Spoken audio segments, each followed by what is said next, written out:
Täna lahendame läbi siis selle semestri viimase PR-ülesande PR14 library. Antud ülesande eesmärk on siis jätkata meie nende objektorienteeritud teemadega ning kui eelmine nädal oli eesmärgiks pärilikkus ja polümorfism, siis selle nädala eesmärgiks on meil kapseldamine ja vaatame läbi ka mõned sellised natuke neid Thunder spetsiaalseid special meetodeid ka üle. Täpsemalt siis, et kui me siiamaani oleme läbi käinud initiga, equalsiga, hashiga ja repliga, siis see nädal vaatame üle ka igasugused võrdlusmeetodid. Nii, aga selle ülesande malli leiame siis siit tavalisest kohast ülesande alt. Ja ülesande kaust 14 library.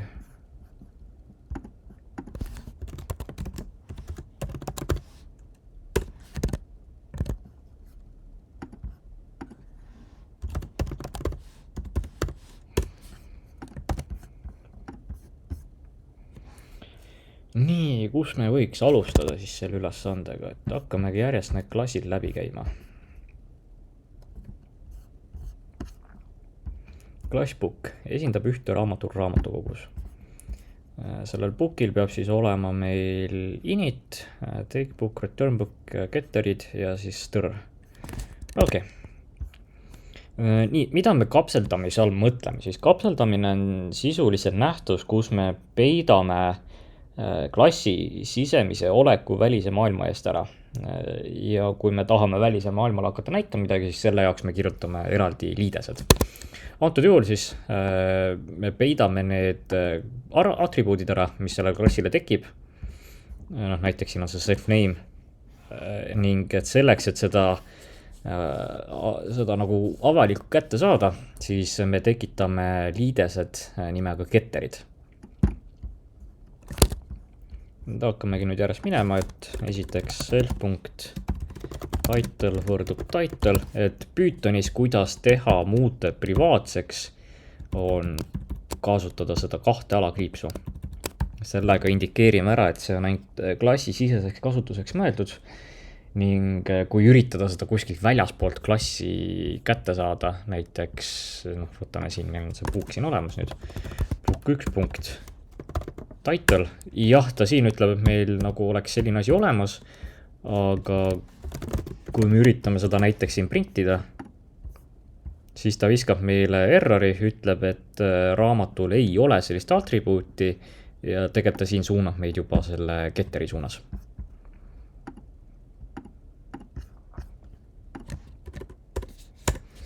Nii, ehk sedasi me saame neid asju ära peita.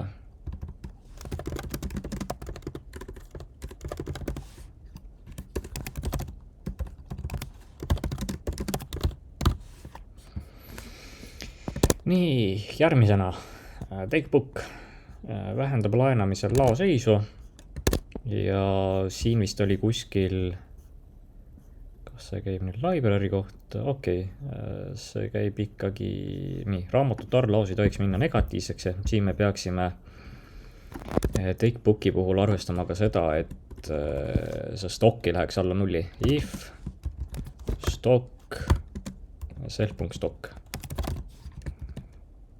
on suurem kui 0, siis self.stock miinus võrdub 1.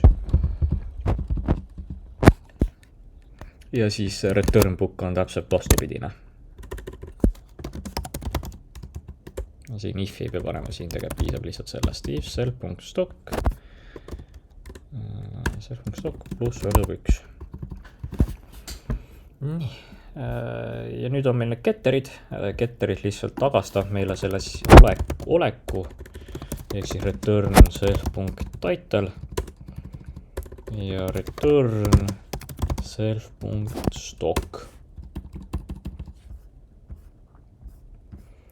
ja siis str on meil sõnaline representation, aga nüüd sul võib tekkida küsimus, Taavi, et mis vaja on replile str'il. Vastus on lihtne, repper on mõeldud arendajatele ehk debugimiseks peamiselt ning str on nüüd selline sõneline kuju, mida näidata programmis avalikult kasutajale.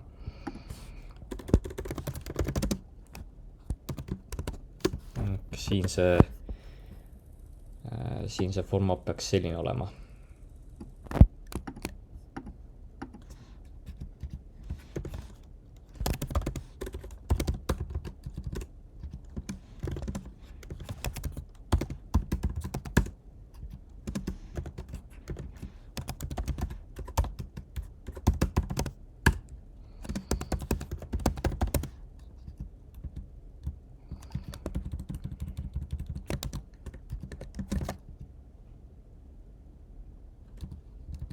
Nii. Sellega on siis book klass tehtud, liigume edasi readeri suunas, ehk reader on meil siis nii-öelda raamatukogu klient.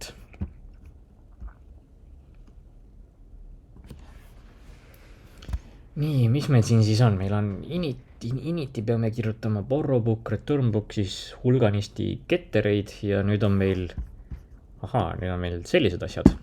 Ehk mis need LT, GT, IQ-d on, need on, IQ me juba teame, see on meie see võrdlemisloogika, kas üks objekt on võrdne teisega.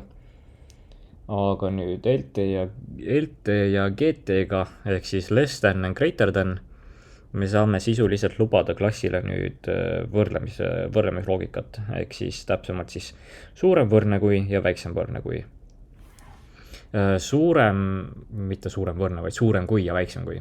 See suurem võrdne ja väiksem võrdne on ka olemas, aga siis oleksid LE ja GE. Nii, aga hakkamegi järjest pihta. Nii, init. Reader init on meil siin ja readeril on siis library ja nimi olemas, et mis library alla ta kuulub. Self.name võrdub, ei ole name, on alakriips name. Ning self.library võrdub library. Nii, borrow book, try to borrow a book if it's in stock. Nii. Ega meil see takebook tagastamine on okei, see on natuke halb. Tegelikult see takebook ja return book võiks tagastada booleani, siis saaks natuke mugav kasutada. Okei, aga töötame ümber selle. Ehk siis üritame laenutada raamatut siis, kui ta on meil laos olemas. Paneme algusena return false'i kirja. Siia lihtsalt peaksime panema siis, et if book punkt. Nii, siin on nüüd see, et kui me üritaks edasi teha book alakriips stock, siis ta ei töötaks. Aga selle jaoks meil on getter olemas, get stock. Ja siin me kontrollime, kas ta on suurem kui 0 ja kui on suurem kui 0, siis book.take book. Nii, aga nüüd on see küsimus, kuhu me selle raamatu paneme kasutajal. Siis kasutajal võiks ju mingisugune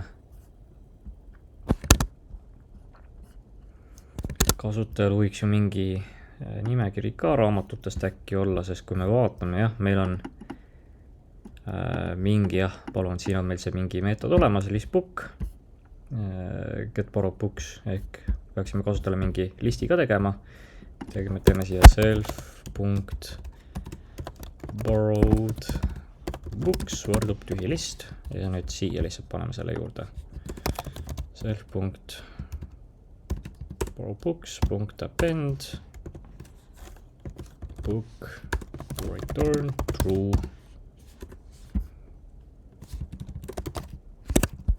Nii, ja return book siis on vastupidine. Siin me peaksime kontrollima, et kui kasutajal on see raamat olemas,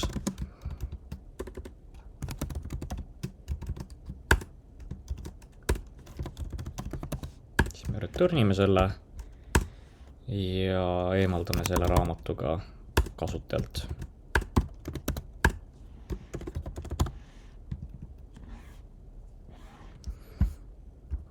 Nii, siis tagastame kasutaja nime. Late fees. Nii, tagastab kogunenud hilimistasud. Aga selle teeme hiljem. Tuleme selle late fees juurde tagasi, et ennem teeme need asjad ära, millest me teadlikud oleme.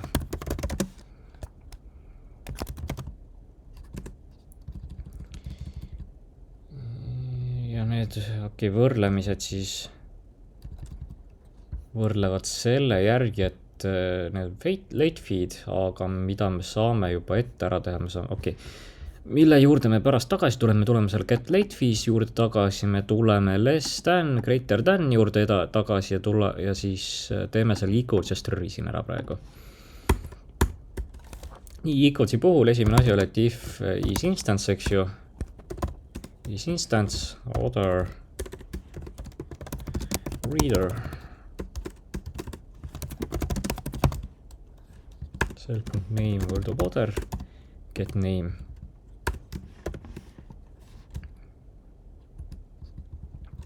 Ning stri puhul, ja siia peaks return false'i ka panema, ja siis stri puhul on meil sellisel kujul return f sõna self name with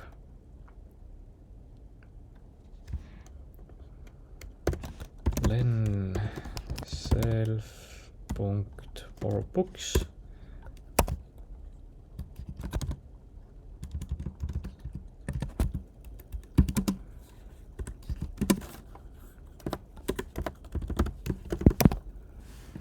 and euro 0, paneme praegu sedasi late fees, siis me tuleme nende juurde hiljem tagasi, kuidas neid teha.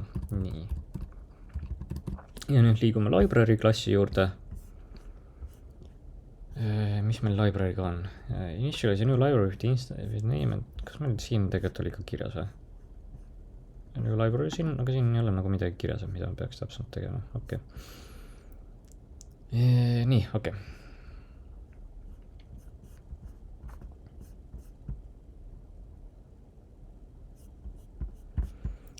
siis siin initi sees me peame siis lihtsalt initialize a new library instance with a name and empty.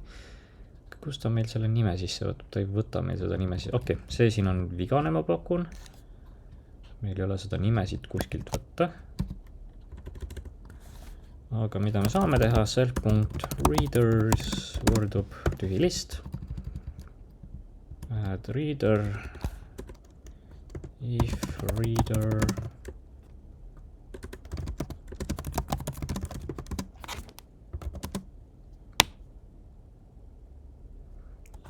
not in self.readers self.readers.append reader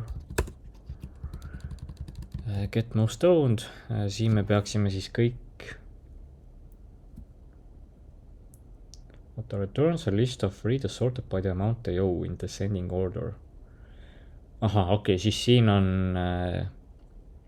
asi, mida me saame teha siin juba ette ära, et miks me tuleme nende maagiliste meetodite juurde tagasi, mis meil siin on greater than list less than'id, on see, et üks eelis, mis meil nüüd siit tuleb, on see, et me saame kasutada siin sorted'i, eks ju.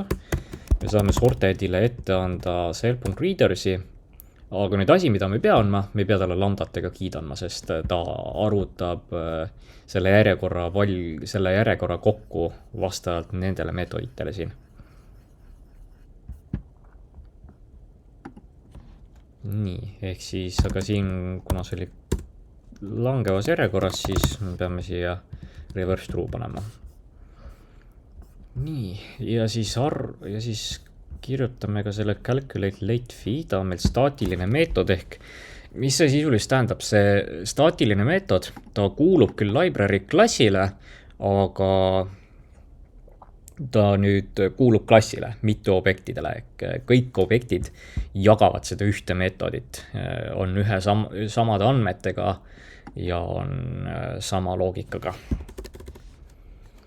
Ehk meil oleks ju mingi result, eks ju, result võrdub 0, return result ja siis if days late on suurem kui 0, siis arvutame välja, et see cost on meil len, mille järgi ta arvutab username length and how many day, reader get name, nime pikkus, pluss days late artiklis ka või mingit teksti. Hilinemistasu arvutatakse valemiga, hilinenud päeva kohta peab maksma 50 senti pluss okei, ehk siis days late korda 0,5 peaks edasi olema.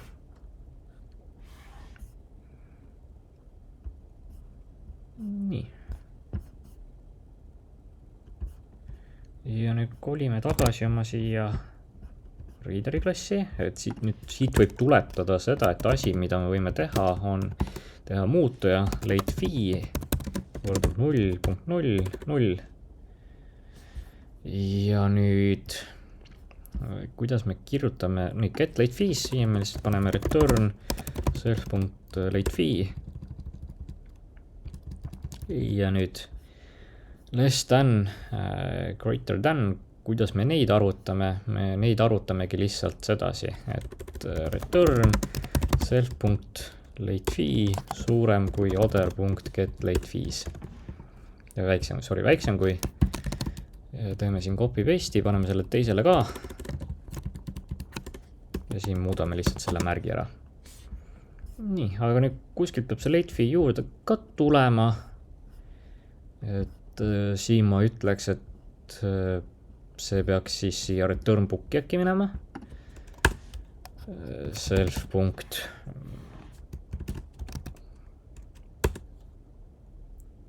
Late fee. Self.late fee pluss võrdub library calculate late fee self days late. Nii.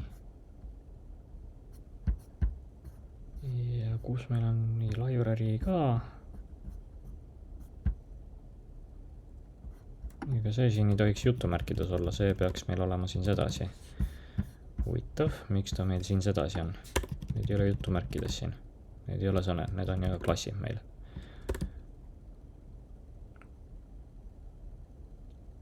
Nii, ja nüüd library ka. Siin borrow book'is on see, et kui me raamatukogus laename, siis me peaksime library'sse ka lugeja lisama. Add reader, self. Nii, ma tahaks öelda, et sellega on see ülesanne tehtud. Kontrollime üle.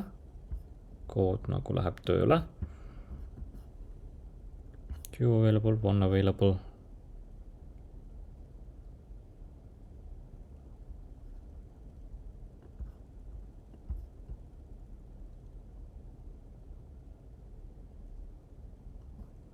Nii, aga days late'id on millegi pärast siin ei arvesta.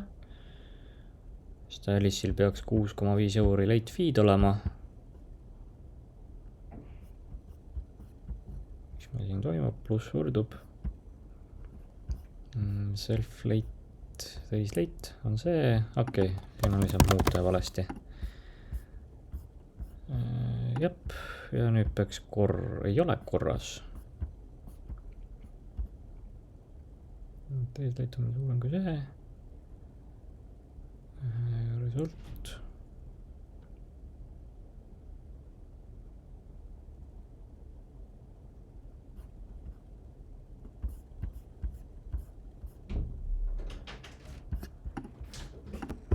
Nii, väga vabandan, mul korra astus üks inimene tuppa sisse. Panin korra video pausile. Ja huvitav, milles see viga mul siin tuleb? Library late fee on olemas.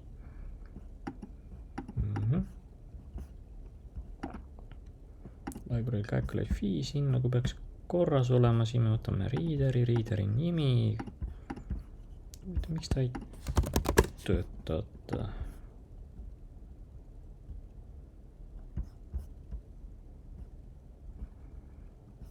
Nii, aga mis meil siin nüüd on? Okei. Nii, 2 raamatut, eks ju, 1 raamat.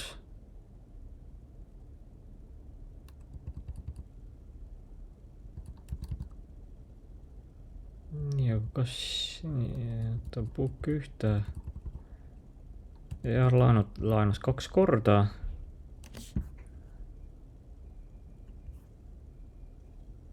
Nii, book 2.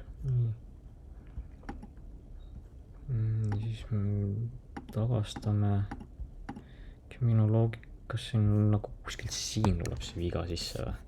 Ai, oota, ma tean küll, milles probleem. Me ju jätsime selle stõrri pooleli siin. Ja siin peaks panema hoopis ju self.late fee. Ja siia võiks tegelikult euromärgi panna. Nii, ja nüüd on korras. Nüüd peaks korras olema. Väga hea. Pushime üles, vaatame, kas töötab.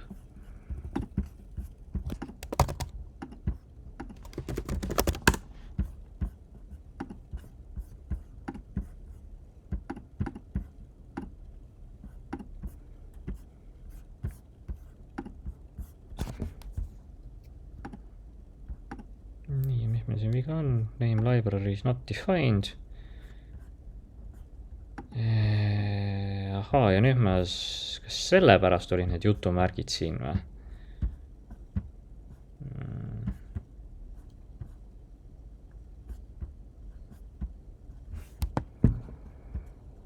Aga teeme siis sedasi, liigutame selle library üles poole äkki. Sest praegu mis probleem oli, ta ei tea, mis see library on readeri tasemel. Liigutame äkki sedasi ringi.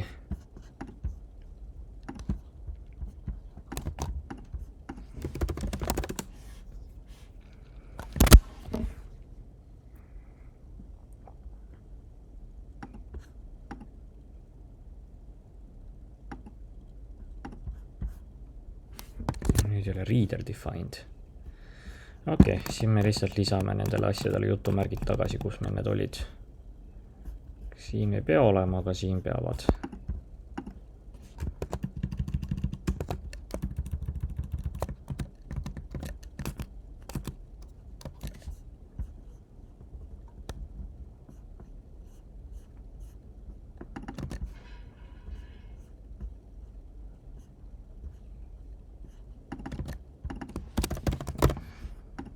Katsetame sedasi.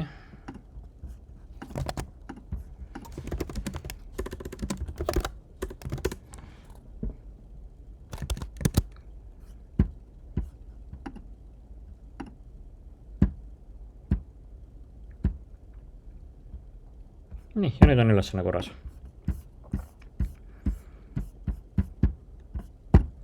Nii, sellega on siis see ülesanne tehtud. Sel semestril enam PR-ülesandeid ei tule, nii et selleks semestriks on nende videotega ka minu poolelt kõik. Oleks vägagi tänulik, kui jätaksite kuskile Discordi mulle tagasisidet ka, et mis te muidu arvasite nendest videotest, et mis olid hästi, mis oli halvasti, mida võiks järgmine aasta paremini teha. Et sooviks ikkagi luua sellised õppematerjalid, millest kõigil oleks kasu ja mille üle kõik oleksid õnnelikud ja kõik kiidaksid. Semester muidu ikka veel käib, 2-3 nädalat veel.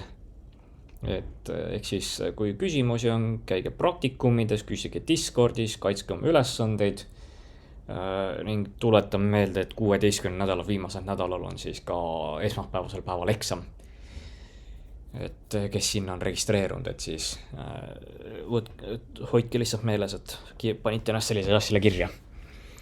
Muidu minu poolelt selleks semestriks siis kõik. Tänan kuulamast.